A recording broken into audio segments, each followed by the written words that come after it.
Trump, the Donald. President or loser? Pick one. This book went to press before the election. I'm actually saying that with nervousness in my voice. All right, here's the deal. My relationship with Donald Trump spans 2 decades, and it's completely shame-based. At least I'm ashamed. Here's the deal. When you've been in the game as long as I have, you just kind of end up rubbing elbows with everybody. I met Donald the first time when he was still married to Marla. I sat next to him one time for hours at a Larry King birthday tribute celebration. I begrudgingly spent time with him on the set of Apprentice, when I happily supported my friend Joan Rivers in one of her challenges. And by the way, she went on to win the entire competition. I've had, innocent run-ins with him. The reason I say innocent run-ins, because I honestly didn't know his character was what we have come to know now. Like, all the years I've known him, I just saw him as this over-the-top, fame-hungry, harmless blowhard.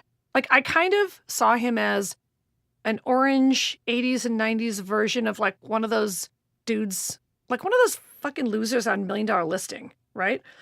You know how those guys, they look like they're doing something, but I don't think they really are? So that's how I think of him. But never in my wildest dreams did I think he would become the Republican nominee for president of the United States.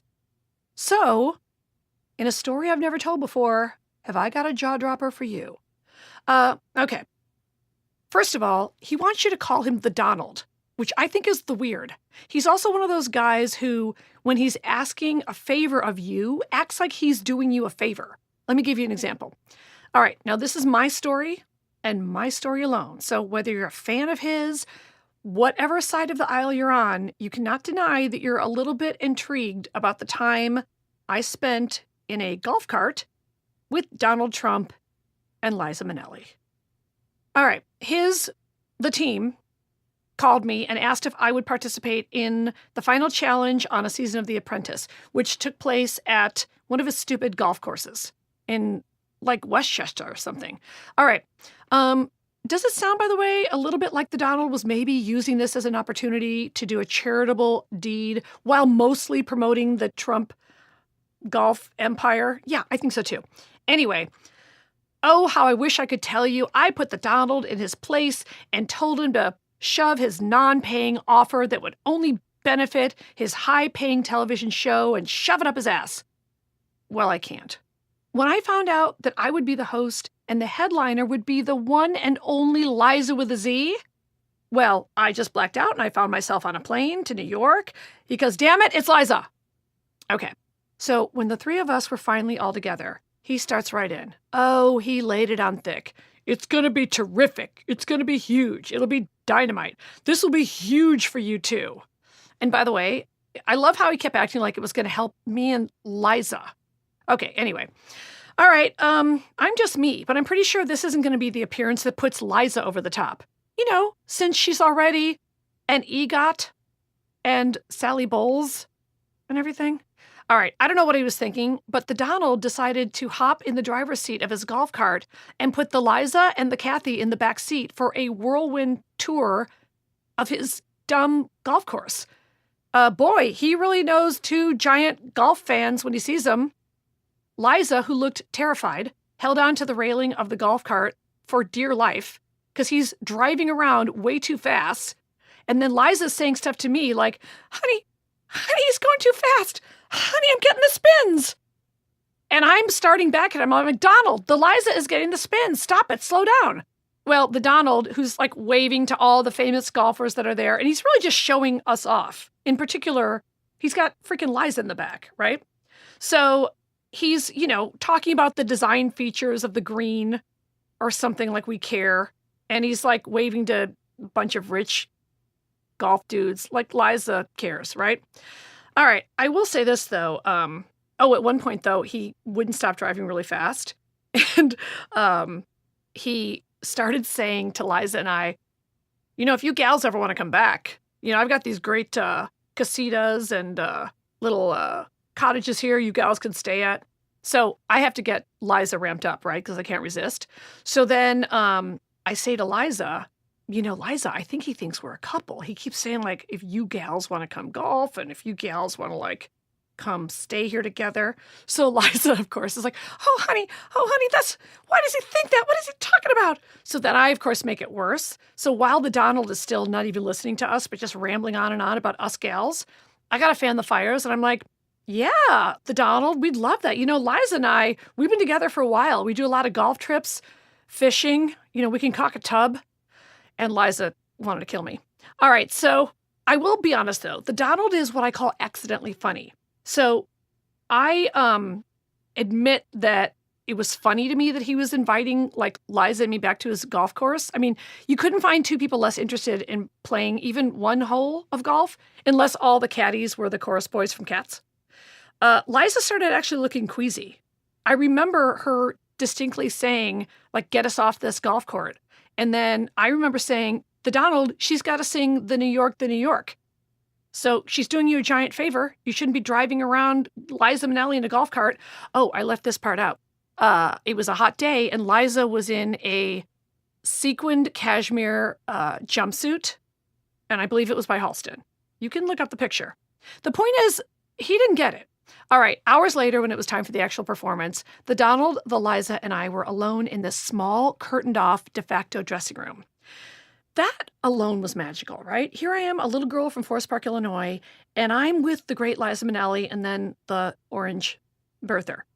Anyway, it was my chance to see if the Donald had any, what I like to call room awareness. Because one of my arguments about the Donald is, I really don't think he's a bright person. Like, I think there's, he's delusional, but, I know he went to Wharton for 2 years, but he is just smart at, like, being a con man, I think, because I really watched him closely every time I've seen him. He doesn't, like, pick up on things. He doesn't listen to anything. I'm thinking if you're going to be president, you want to have, like, globe awareness. He didn't even have room awareness. So anyway, that's kind of one of my favorite people to put in my act, by the way, especially if you're well known. So, check and check. Also, someone who lacks a sense of humor about themselves or even has the ability to share a laugh during a fun moment. He doesn't have that either. So I guess that's 3 checks. Anyway, at one point, Liza's right next to me sitting in a folding chair and doing her own hair and makeup on this little, like, shoddy table using one of those $10 drugstore mirrors that has, like, a light ring on it, right? So I turn to Trump and I go, Jesus, the Donald, how cheap can you be not giving a living legend like Liza freaking Minnelli, like, a fancy Manhattan hair and makeup team? Why is she doing this herself? Okay, so that alone, nothing. So he gives me this stare like, whoa, this is not my problem, what? So I'm like, oh, for God's sake, the Donald. So then Liza jumps in and she goes, oh, honey, I don't mind doing my own hair and makeup. I like it. It gets me in the zone. I'm more comfortable doing it myself. All right, so I had basically just written Donald off at this point because it was way more fun to just watch Liza Minnelli do her hair and makeup.